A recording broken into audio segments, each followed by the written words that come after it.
আমাদের মনে প্রায় একটি প্রশ্ন জাগে, আমি এত ভগবানের নাম করি, সৎ পথে চলি, তবুও কেন আমার জীবনে এত কষ্ট? আজ যারা খারাপ করছে তারা দিব্যি সুখে আছে। এই প্রশ্নের উত্তর লুকিয়ে আছে এই চমৎকার গল্পটিতে।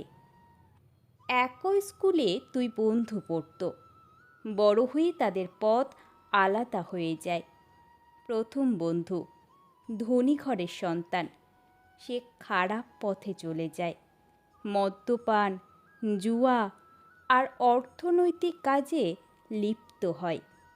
দ্বিতীয় বন্ধু গরিব ঘরের সন্তান, সে অত্যন্ত ধার্মিক হয়ে ওঠে, প্রতিদিন গঙ্গা স্নান, ভগবানের নাম জপ, সাধু সেবা আর শাস্ত্র পাঠেই তার দিন কাটে। একদিন ধার্মিক বন্ধুটি গঙ্গা স্নান করে ফেরার সময় তার পায়ে একটি বড় এবং বিষাক্ত কাঁটা ফোটে। সে যন্ত্রণায় কাতরাতে থাকে।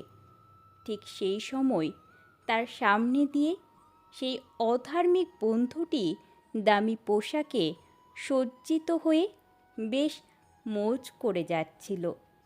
যাওয়ার পথে সে কুড়িয়ে পায় মোহর ভর্তি একটি থলি।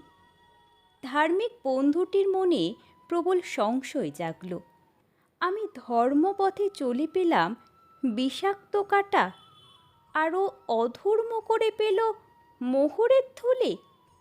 এটাই কি ভগবানের বিচার? পরম সত্যের উন্মেষ। তখনই এক সাধু বা ছদ্মবেশী ভগবান সেখানে আবির্ভূত হন এবং তাকে আসল সত্যিটি বুঝিয়ে বলেন।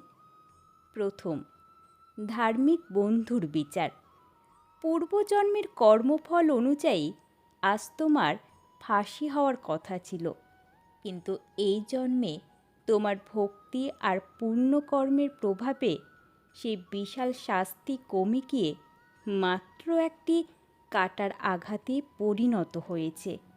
ভগবান তোমার বড় বিপদকে ছোট করে দিয়েছেন। দ্বিতীয়, পাপী বন্ধুর বিচার।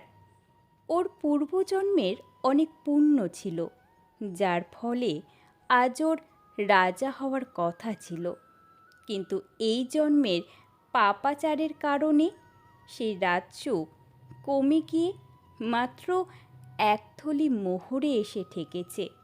এই মোহর শেষ হওয়া মাত্র